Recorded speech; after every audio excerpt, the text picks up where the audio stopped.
up a seat at the bar to join us for another episode of McAnally's Pubcast, a podcast exploring the fun and fantastical mind of Jim Butcher's The Dresden Files series.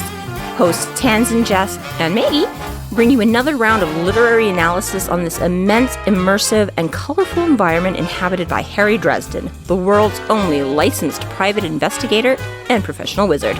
Join an active and engaged community of new and die-hard dedicated fans focused on the fabulous themes, theories, characters, context, lore, and more. This is McAnally's Dresden Files Pubcast by Free Flow Rambling. Conjure by it at your own risk.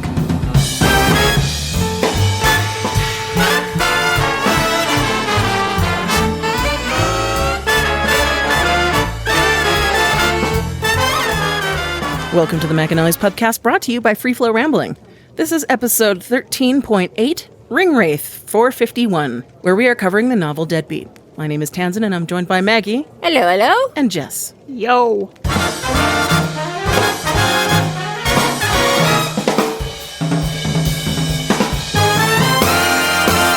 Thank you to our Patreon subscribers for your generous support. It's people like you who help us do what we do.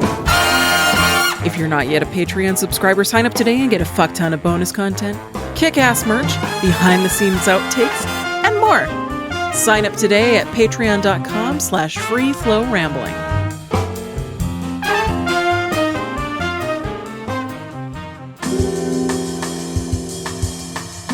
Chapter 8.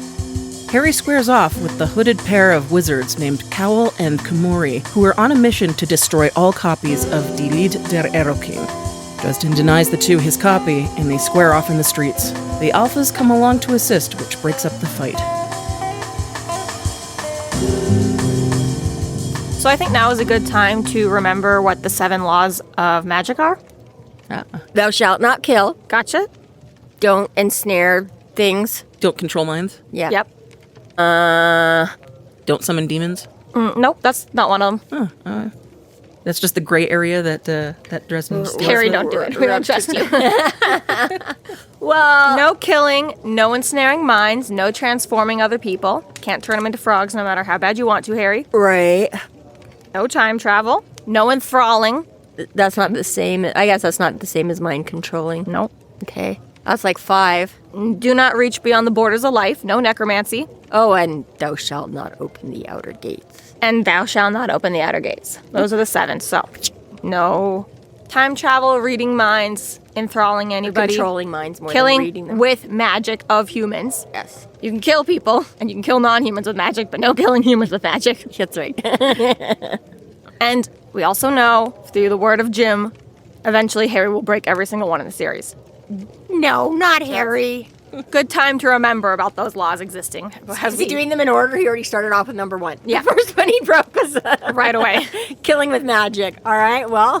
Done with that one. Let's move on to the second Start one. at the top. You can only go down from here. So everything else is just small potatoes now. Yeah, he'll be transforming someone, I guess, this book. Ooh, That's number 2, so. Oh. Crazy. So is there a point to that? I think we should just remember that it's a thing. Wink, wink, nudge, nudge, subtle. Just going to throw that out there for no reason at all. We're trying not to bring too many spoilers to this book in order as we go, but eventually we're going to hit a point where we just have to talk about characters on the whole. Right?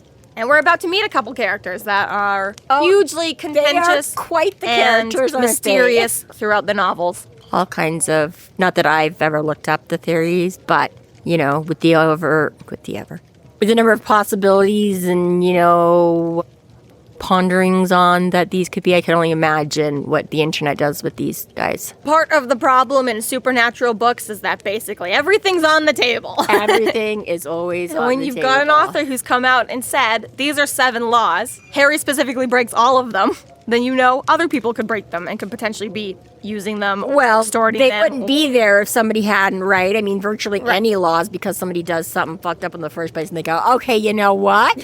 We're not doing this anymore. Yeah. That don't go so good. We don't like that, whatever. So exactly, right? So yeah, it's not even just that. Yes, Wizard Hitler were writing 3 laws just for you. Yeah, right? We're like, okay. So, Yeah, I wish we had a document that said exactly when these laws were put in place. Like, you know, early Roman times, we had 2 laws of right, magic. right. All right, 1908, 7 laws. Although, Behave. so, very dramatic. Harry kicks his way out of box-ordered books.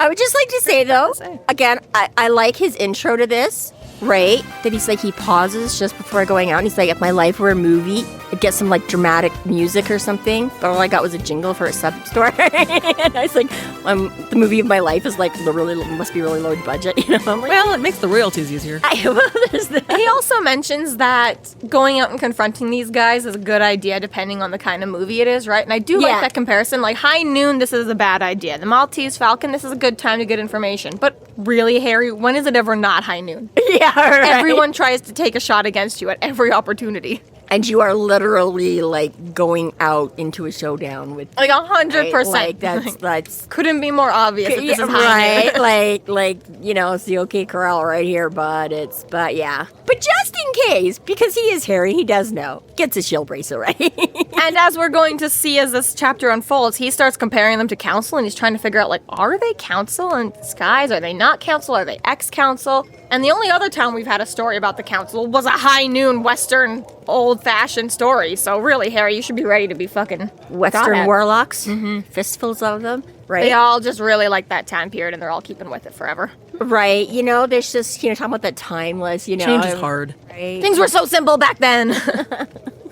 Just give me a horse and a 6-shooter and... Where all we had to worry about was spoiled milk. Yeah, right. That was like the perfect time for a wizard. Like, we weren't like manifesting warts anymore, but we didn't have to worry about airplanes falling out of the sky on us. Right, exactly.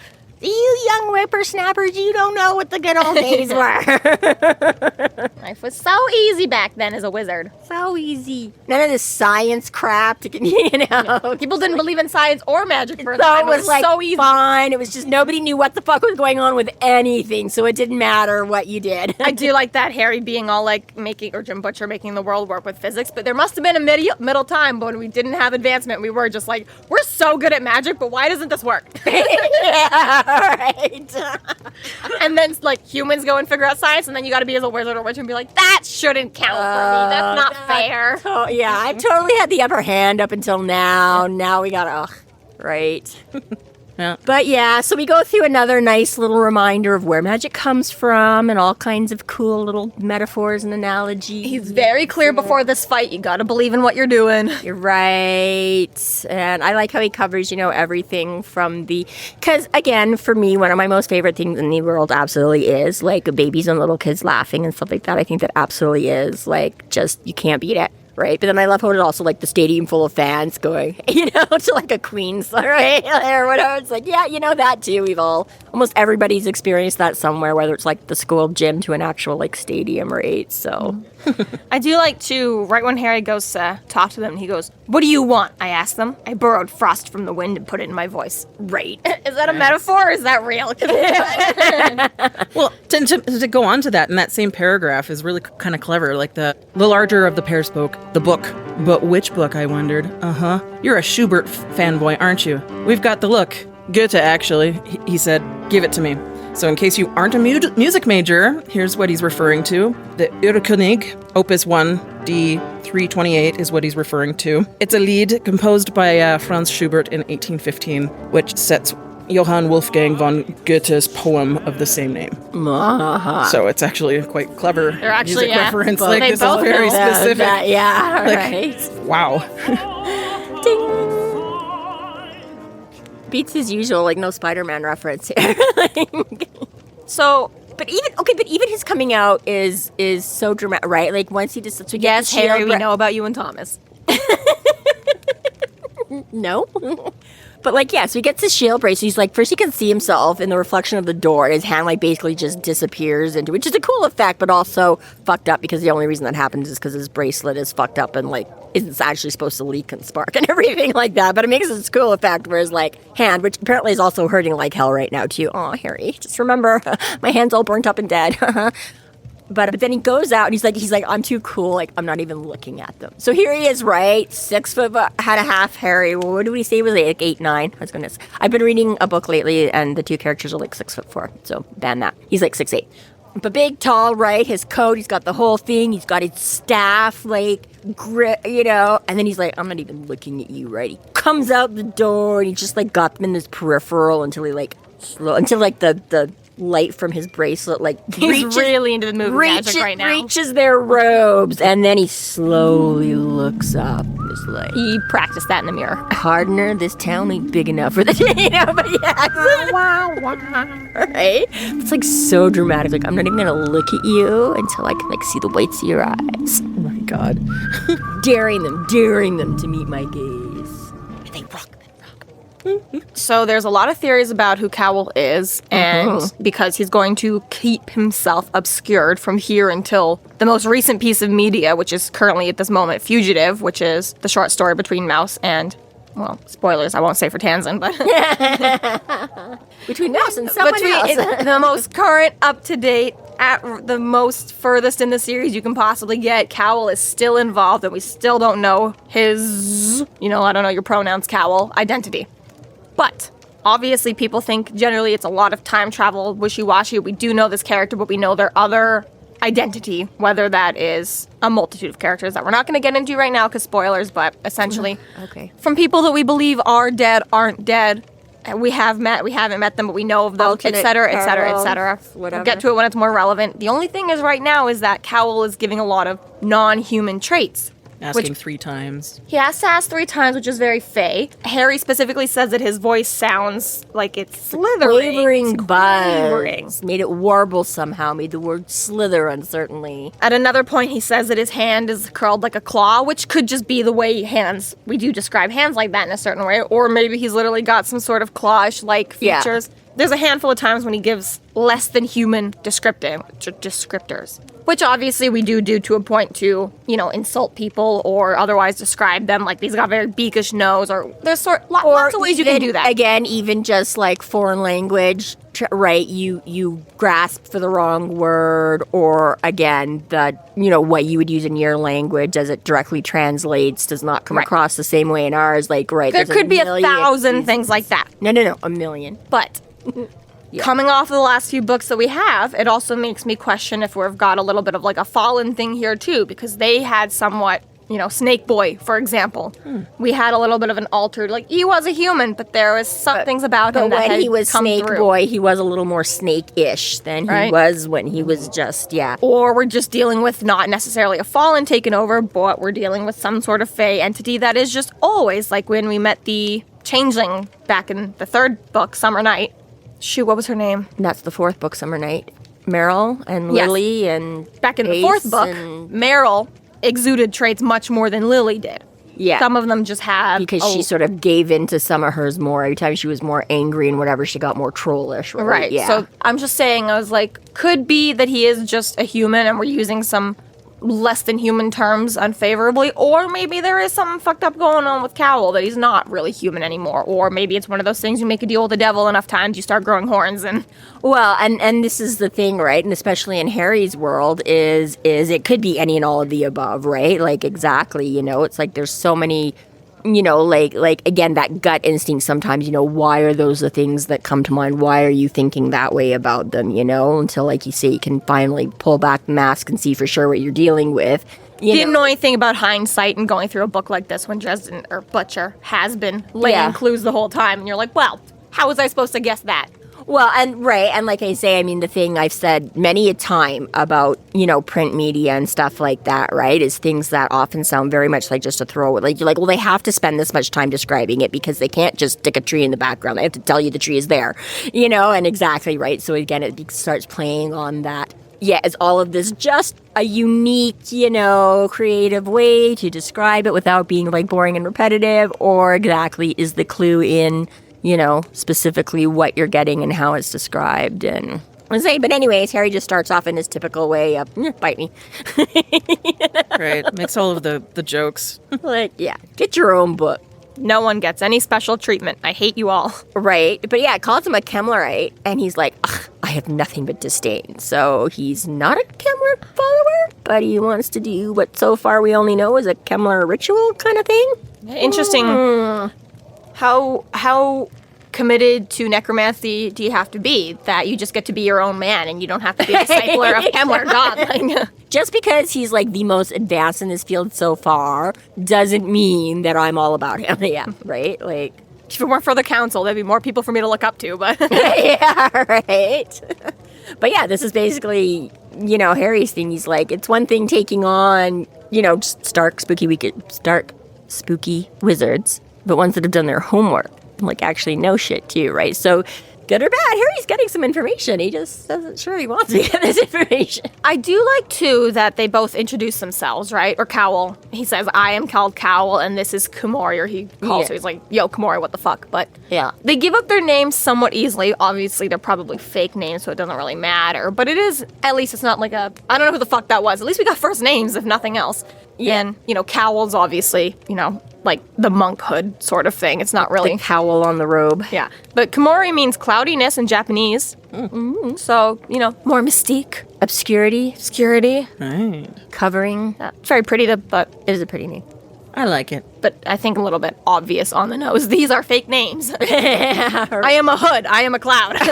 Well, right. I mean, yeah, exactly. There's something to them there. So yeah, you're like, they're probably fake names, which granted, but how much power does any name have, right? Like, does aliases have power? Yeah, basically, exactly, yeah. Like, obviously, maybe not as much as your given name that has been used for, as long as you're alive kind of a thing, or a greater, or again, your whole, right? Like Harry Copperfield, Blackstone, Like, if you change your name, I think your old name would lose power. It's kind of like your blood. After a while, well, right, but having that old blood doesn't do anything. So, right, like, this is the thing, right? Like, Jess as opposed to Jessica. Well, is Jess not her name, or is it, right? Depending on who it is or how long you've used it, right? And then, again, as opposed to she's changed her name to, Isabella, right? Well, then does Jess have any power over her anymore if she's now Isabella legally and tells everybody, But, yeah, it does raise an interesting question that way, that in any kind of controlling, tracking, getting a pin on them, would Cowl and Kumori have any effect if it's just your super spy name, especially if it's like only just for now? My theory on that would be, sometimes for the supernatural, you create a mantle with your name. And if there was a level of power created to the mantle, like, for example, we know that Mab used to be something before she was Mab. If you're summoning Mab, you are summoning the power and the darkness and the blah, blah, blah. If you were to use her human name, you might just get the little girl she was before that. The same body might show up, but it might not have the same power or abilities or whatever. The Queen of Air and Darkness. So if you Cowl, you're getting the evil, dark, whatever. But if you summon, George, Bob, yeah, Dilbert is gonna be, the accountant that goes to work every single day and can't help you with shit. Or also, as Harry has said, beard trimmings or fingernails aren't great because you're growing through those so quickly anyways that they don't even have a time to become a part of you anyways. Right. That it might be a little bit of that. Your old name just eventually does expire. It might take longer if you used it for 20 years and then stopped using it and then used, we went 100 years not using Jessica and only Isabella. Yeah, there might not be really anything left to summon with the Jessica anyways. Yeah. But obviously we don't know. Magic does whatever the fuck it wants. But yeah, I could understand a bit more, like you say, like the original, right, Jessica, because again, most people don't change their names until they're an adult or something. So yeah, you've already got a set name where your parents gave you that and everybody called you that until, so I could see that fading out longer. But like you say, is how instantly does Isabel start having, right, if you just change to that? Or so I'm like, oh sure, Jess can still resonate with you for a while because you are that person in so many people's minds, and everybody that's met you that doesn't even know you've changed your name yet, that's you, right? You've got obviously a connection to that, right? But as soon as you change it, is it going to take a while for that one to become, I think you know what I mean? It's a little bit of the effect on how powerful a name is. If I went out and got a new job tomorrow and introduced myself as Isabel, that's already going to be like, let's say 20 people who just automatically only know Isabel and that's it, right? But if you're Madonna, you might have a harder time. Okay, but Madonna her real name isn't Madonna. Just the first time her name appeared on TV screens, suddenly a million people just suddenly knew Madonna rather than like the 300 people that knew Jane or whatever the fuck it was, right? I thought it was Madonna it might be, Lourdes something. I think it actually is her name. But yeah, maybe. I know it's like... Or Whoopi Goldberg. Whoopi Okay. is definitely not her name. Things like that. Emma Stone, her real name is Emily, but there was already an Emily Stone in the acting community, so she went by Emma instead, right? Yeah. The first time your name appears on screen, and it's suddenly to millions, there's a lot of power behind that, right? First time, going from a new school to a new school where you're just like, okay, 300 kids call me Jessica, now 300 different kids call me Isabella. Might not be enough of a difference that, you need to work at it for a while. Yeah. So the power thing is just... dependent on person by person by person. I guess. I mean, maybe partially intent, like you say. Are you using it just as a fake name in this situation for these people, or are you changing your name to become that person? Harry's the only one who calls him Cowl. Everyone else has a different fake name. Well, okay, but obviously... As soon as someone walks up to you and they're like, hey, Jane, and you're like, oh, am I Jane to you? Fine. I'm Sarah to that one. You guys can't... Yes, but no, right? I mean, yeah, I have been reading, like you say, some semi-spy mystery stuff, too. So I was like, yeah, there's a difference between just, like, having a bazillion, James Bond's fake names or something like that, and... exactly like most of the rest of the real world that either has just a nickname diminutive or they go from this to that and change their name or whatever, right? But I've been reading a lot of spy fiction lately too, and they're all going off of numbers. I haven't learned anyone's name. That one's 16, this is 17, this is 18. Yeah, I was like, what the fuck? I don't know who anyone is. Get Smart, Agent 86 and 99. And yeah, exactly. But much more confusing because I don't even have an image of them. It's like... Yeah, that's true. So Cowl and Kumori are asking him to destroy the book. They're like, listen, we're here for the books to destroy it. Bad things will happen if this exists. We've gotten all the other copies. The last 2 come from this bookstore. Let's do this. And that's a little bit confusing to me because how many books were in existence in the first place? Because I would take this to be sort of like a first edition Alice in Wonderland. There's not 100 across every large major city in the world anyways. The fact that there's 2 here, I would chalk up to the ley line sort of thing, like even powerful books kind of converge in powerful spots eventually, Or just how big a job it is, maybe. Maybe, but they make it sound a little bit like, yeah, we've been to every Indigo and chapters in the city, and this is the last place, like, let's burn it up, bitch. We've been to every Dark Wizard's house this block, like, let's go. No, I think... Yeah, I did take it on a more global scale. Because again, we did. Because when he was in the bookstore, right, he found McCoy's Dick and Jane book for wizards or whatever, right? So we know that, yes, they have their own community of whatever. Again, Stoker, yeah, let's just publish all this and dilute it and make it either really easy to wipe out or...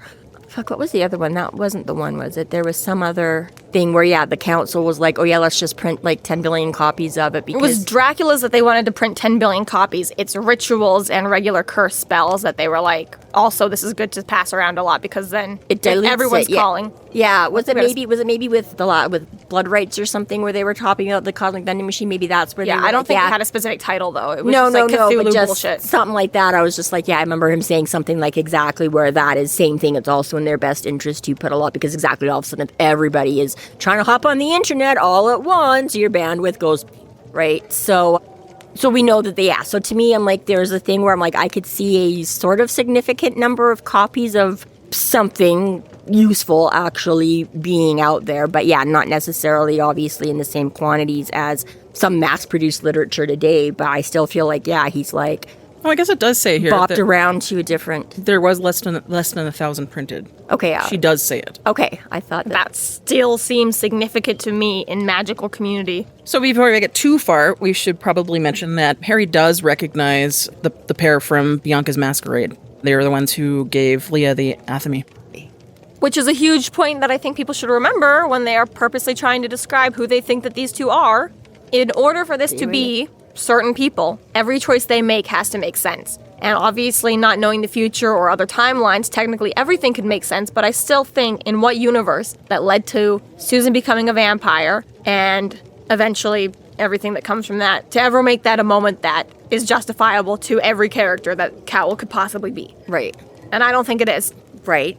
There's a certain... Goddamn multi-universe thingies. It just bends your mind, man. Exactly. And there's a certain point where to get all of us into this room doing a podcast right now, technically every single thing that ever happened to us had to have happened, right? But it still is like, well, I would still go back into the future and make sure my dad got to a hospital and didn't die of a heart attack or whatever the hell. So I can blame Tanzan on my broken arm?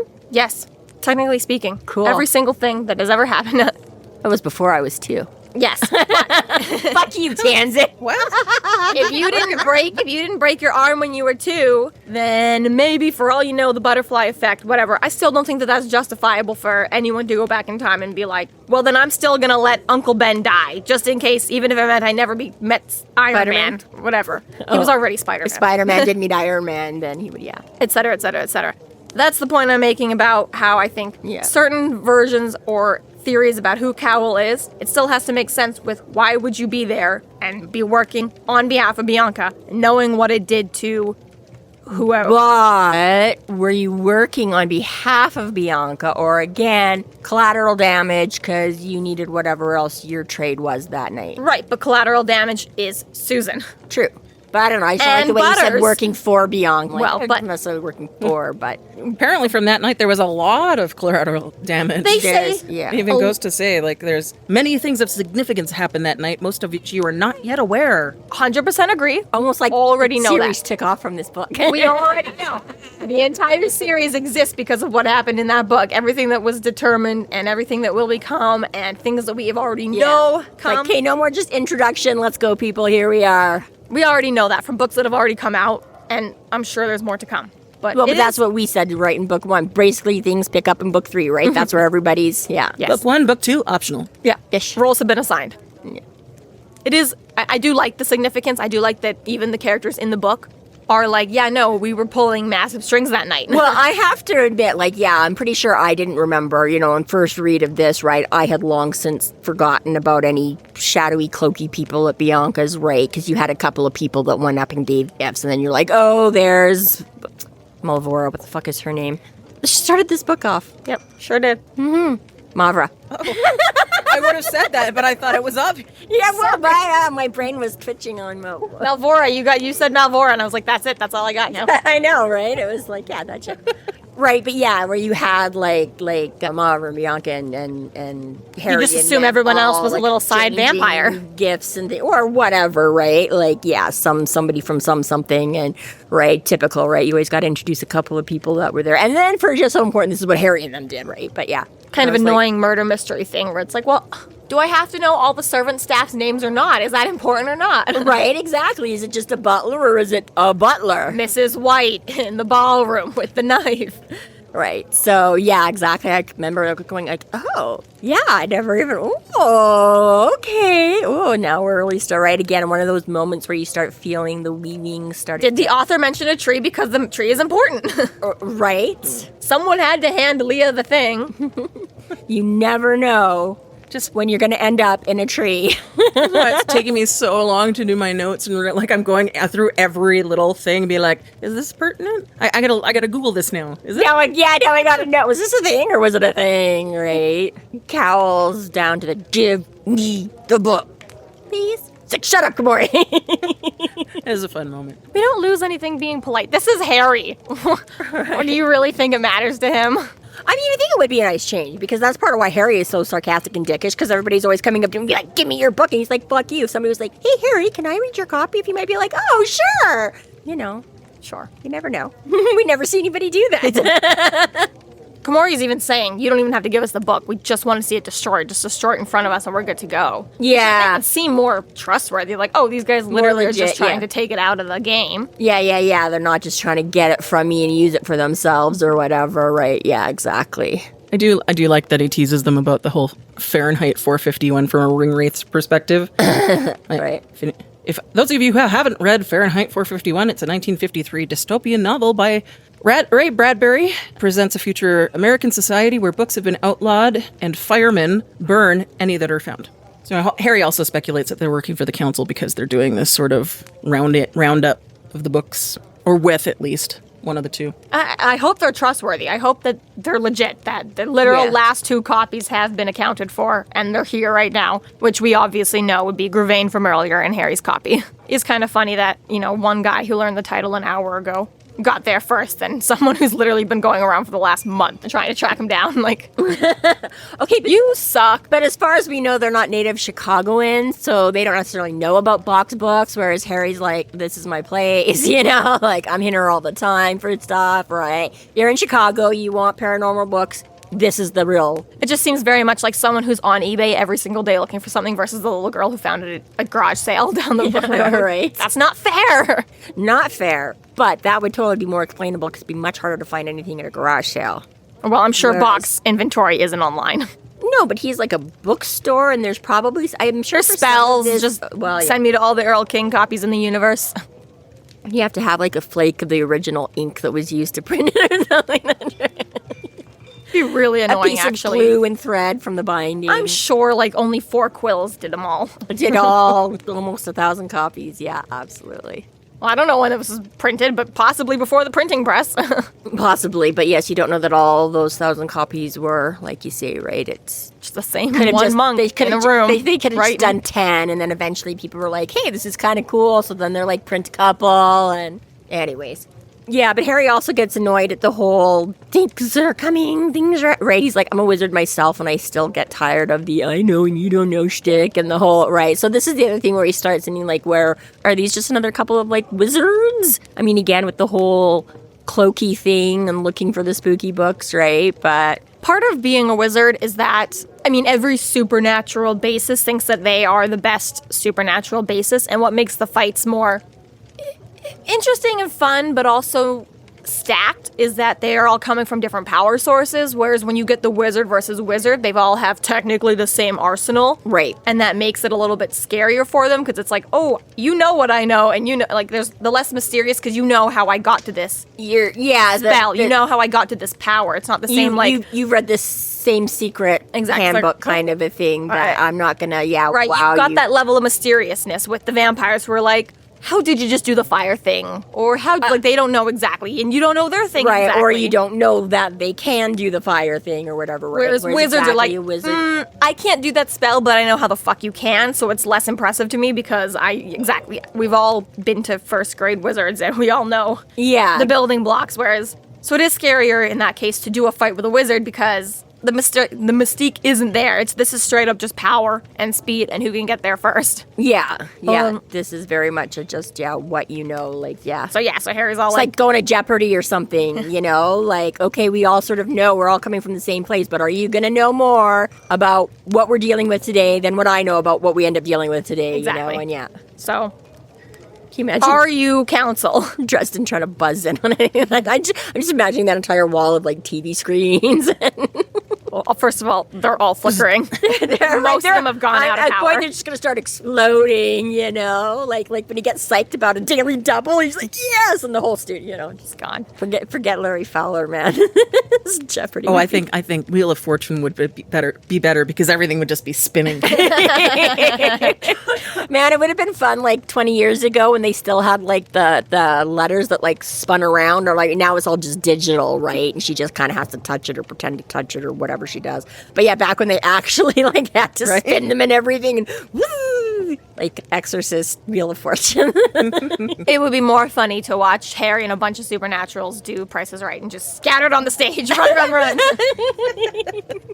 Because they got a lot more. Or Wipeout would be fun with supernatural. That was the other one I was just gonna say would be like one of those like Wipeout kind of things or something with a.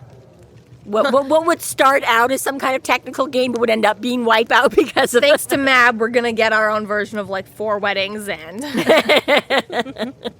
So Harry wants to know if they're council, and they're disgusted by that. Like, gross! How dare you even ask me that? Which is kind of a Harry response. Like, ew, gross. I mean, I am, but I I don't want to look like it. Yeah, right. But that runs the counter question as being like, well, then who are you? You're not supposed to be powerful and in the know and not be council. Right. So What do you mean that there's a either branch you're outside of them? good wizards in your council, or you're bad wizards and I have to kill you. There's no bad wizard and I can work with you, and no good wizard that I can what? Yeah.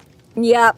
I just read, like I said, we're reading a bunch of spy novels right now, and the one that I was reading, the guy keeps saying parachute, parachute, parachute. And the main character keeps going around, he's like, what the fuck was this? Why did this guy shout parachute as I was killing him? Blah, blah, blah. And then I think it might be the first book, he finds out he was like undercover CIA. And the guy was like, if you're also undercover CIA, parachute, parachute, parachute. You'll He's like, know that. but they don't know that, right? I 'Cause don't they're like just- that. I don't like any of the stories you like ever tell.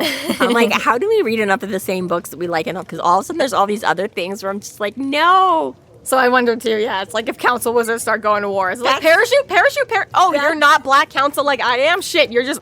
That's like where's because okay, literally one of the ones that I just read, it ended up being like a bunch of actors, but the guy that was, you know, fake getting, you know, kidnapped and threatened to be beheaded and stuff like that didn't know, but there was like 4 people that he already like killed 3 of them before, and the 4th was like, we're just actors, you know, I'm like, at least it's bad. At least then you're just like, we're just actors. I'm like, it's even worse when you're like trying to use like a code word. and they're not responding on the code word. You know, at that point, you're just like, no, I'm an actor, dude, stop. Well, that's why there was a code word. You can't tell people that you're undercover CIA. I know, but that's why it's almost even worse. You just have to kind of stand there and let yourself, right? At least the one guy is like, maybe I won't get killed if I'm like, hey, this is not what you think is going on. But like, exactly. It made sense at the end of the book why he'd been so willing to die for his cause, but I guess, well, maybe I feel better than if it was, but yeah, it's just like shit like that where I'm just like, you just for that split second think of yourself in some situation and be like, if I could just convey to this person that this is, but...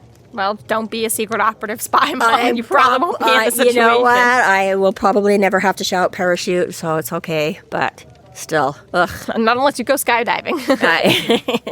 So going back to Cowell's opinion of the council, he tells Harry that the council is rotted from the inside and it's not what it was. They continue to tell him that the White Council that its end is it's near, and that they're going to fall, which is like a big dramatic to make, right? Very.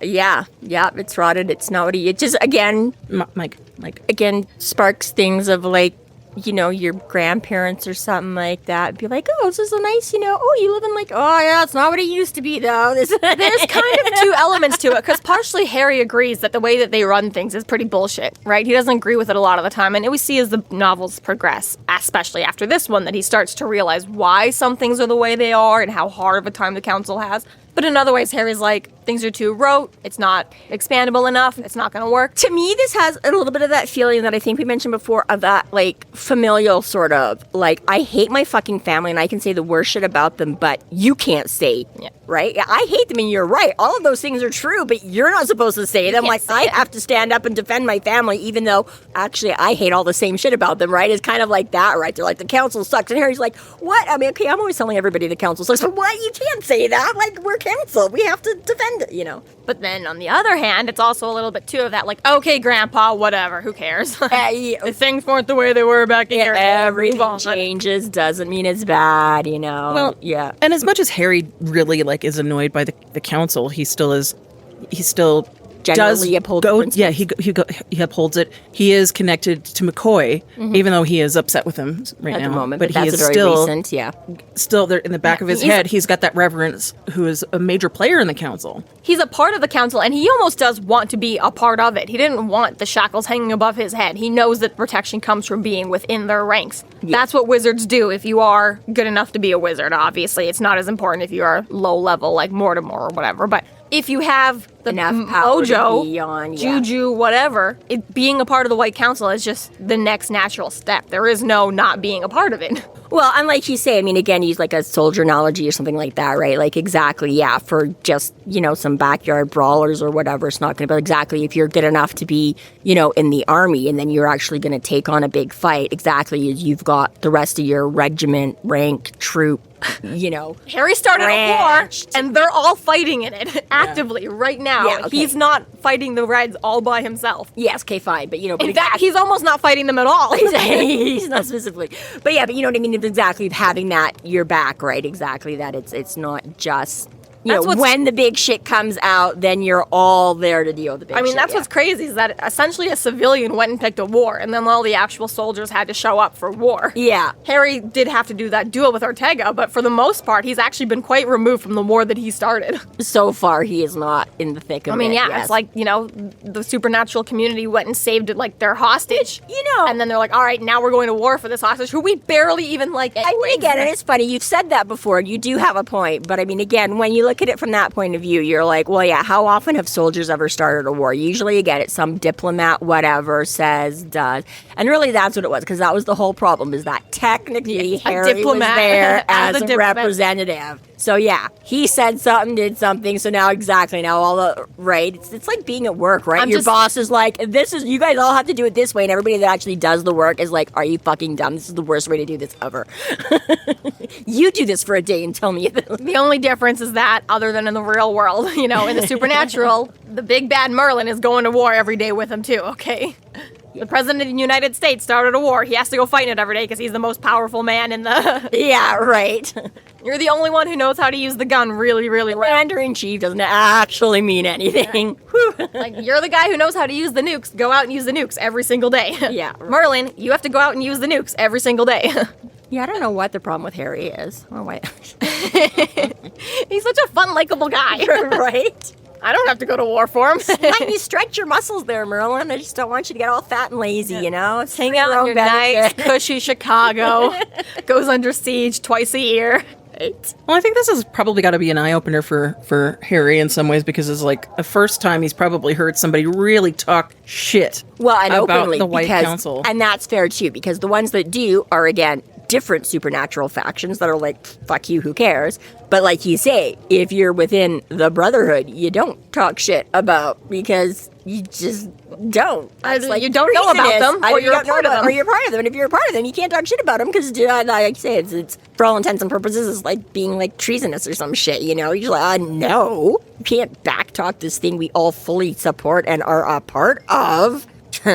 Yeah. It's a new tone he's not used to. Right? He's used to being on the one side of that, not other people suddenly agreeing with him there. So, Well, and one of the more interesting things that Cowl does say, especially about the wardens, Harry denies in the book one more time, and he's like, just as well. I wanted to see for myself what has the warden so nervous about you? which even further cements the whole question of, well, who's Cowl then, if he doesn't know Harry? Yeah, right. That threw me my brain took a second to catch up, and I didn't hear denies him the book one more time. I heard so Harry dies in the book one more time, and I'm like, wait, what happened? And then I was like, finally my brain got up, and I was like, oh. Again, as he does every novel. Yeah, wait, what? Definitely missed something in this chapter. Yes, denies him the book one more time, yeah. Yeah, exactly, right? I mean, yeah, we spent nearly an hour talking about it, but really this was like 2 or 3 pages of, well, we're gonna fight. Throw down. Well, though, I don't know. I mean, okay, I kind of get what you're saying about if you don't know who Harry is, but at the same time, maybe they just mean more recently? Because, I mean, it could be one of those things like, okay, well, yeah, you did this thing like 20 years ago. Are they still fussing about that? Oh, that's still the thing okay. I thought maybe something new had happened? Like, I mean, I don't know. The way that he says it to me, I was so nervous of myself. What has the warden so nervous about you? No. Okay, no. No, he just wanting to go up against him, yeah. Because he's like, yeah. He's like, give us the book. He's like, go fuck yourself. And he's like, just as well, I've wanted to see for myself what has the warden still. Okay, so yeah, you're still on the road. Why are you such a big badass? Yeah. Okay. But my question is that you have to, I mean, we know already he knows of Harry, but he's not seen him. Yeah, I guess that's, I just, again, I'm like, okay, so I've heard the reputation. I'm well aware of all of that. I just want to test it. Whereas what you were saying made it sound like he wasn't. Well, no, my question is just based on the theories about who Cowl could be. You wouldn't necessarily need to have gone through the fight yourself to be like, yeah, okay, you did this, and you did this, and you did this, and you did this. That should be enough. This whole, like, I don't know, I've been off in Scandinavia or Winter Arctis tour or whatever supernatural place, and I've not really been around. I just know people are like, fuck that Harry Dresden guy. I feel like for all the theories about who Cowl could be, you'd know, like, all right. you wouldn't need this. Obviously, you can just say that as shit talk, but it seems a little weak for shit talk and being like, oh, little baby Harry's gonna come fight me. Like, yeah. I don't know. I just feel. Gotcha. Yeah, I see now where you're coming from with that. The idea of who it could possibly be, weird sentence. Yeah. That's the thing, though, that you do, like, again, things in, like, movies or books where it's, like, at the beginning, it makes, I mean, like, again, right, being like, oh, Susan Rodriguez, how nice to suddenly meet you, and then you're like, what, and, you know, you think about it, and you're like, sure, for us, that's perfect, because we don't have a clue who fucking Susan Rodriguez is, so we need to know that's her name, but when you stop and think about it, you're like, why, like, I would never greet anybody like that, right? You know, me and Tanzan meet up for coffee, I wouldn't be like, well, hello, Mrs. Smith, how's, you know what I mean? Like, it would, you know, I'm just be like, hey, Tanzan, or hey, T, or hey, you know what I mean, right? So it's like things like that sometimes where it's like, it makes sense for you coming in and needing the introduction stuff, but when you stop and think about in real life, and you're like, well, this isn't their first time meeting, though. Like, this would be a totally weird conversation. Or so it's like always kind of a bit of a throw sometimes there too, right? Where you're like, sit down and watch Memento again, and this is figure it out. What is Memento? It's like that film that like makes sense when you watch it backwards. Oh. Ooh, I don't know if It's very famous. It was like the first time I've heard about it. I think I've watched that. I just don't remember it enough to. Yeah. It's just like, you know, it's obviously a movie played correctly, but then when you watch it backwards, you're like, holy shit, mind blown. Right. Sort of thing. Once you watch it the second time through, you're like, oh, this is everything I didn't know before. Right, and how, yeah. Something Anyways. that's twice. Okay. Right. So yeah, sometimes there's things like that where it's like, And I get it. And I have a point for next chapter about that exact same situation too. Why would you use this wording when this other wording makes more sense unless it's a throwaway? Or is it simply just the author just trying to write something down and now we're overanalyzing it's way too much? yeah. And exactly. I get it. But still, I just feel like certain points about who it should be, not good enough. Yeah.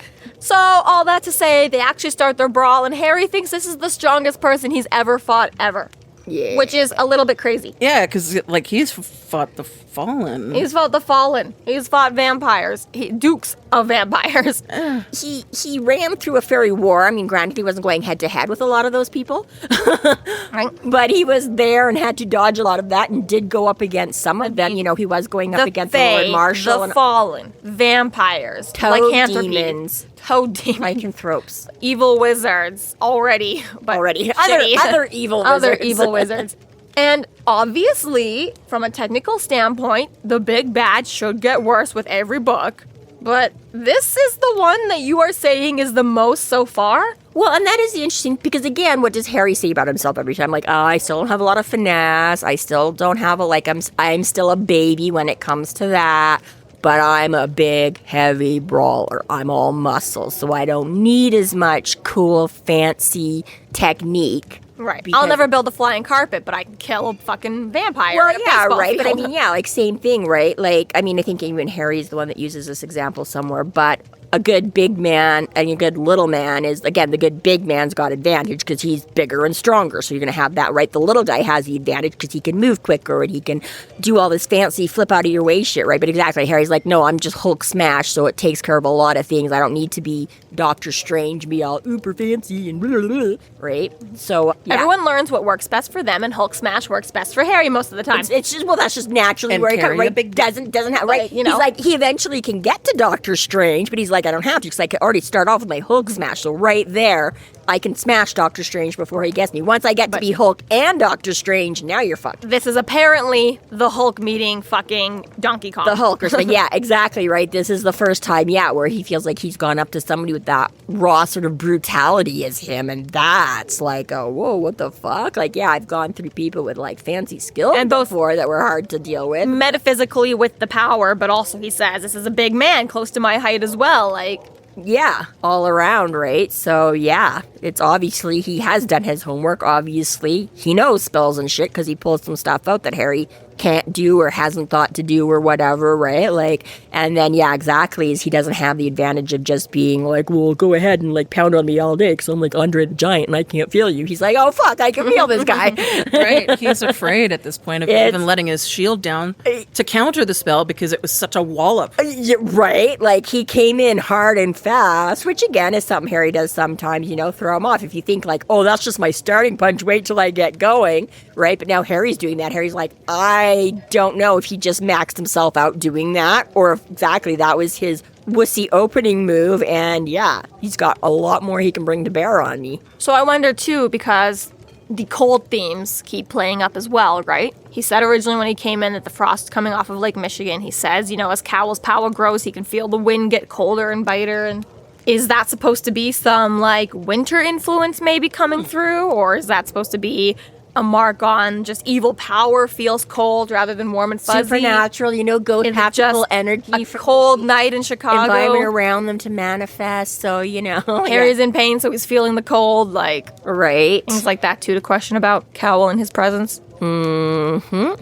I don't know. But we have literally a kind of knockdown, drag out brawl here. I Yeah. mean, there's lampposts and there's cars flung around and there's glass shattered and there's like, they are literally like wailing on each other here. It's kind of impressive that way because even though Harry blows stuff up a lot, again, it's This is like a little bit more above and beyond with the car flipping using hellfire. you're right. Like- Like, yeah, usually he's trying to be big, that there's like a literal, you know, like some troll that's like Hulk smashing or some fairy that's like sending lightning It's one bolts or something thing like to light that, the you basement know? on fire, but to like explosively like flip a car. Yeah, exactly right. For like you say, another humany, wizardy, non-supernatural supernatural entity to suddenly be going at the scale that these guys are going at. It's like, damn. And it's noisy, and it's Attracts attention. very, yeah. People are going to notice this one. You can't pretend that the good citizens of the Chicago neighborhood are going to have no clue that some, thing went down, right? Pretty par for the course of traveling around town.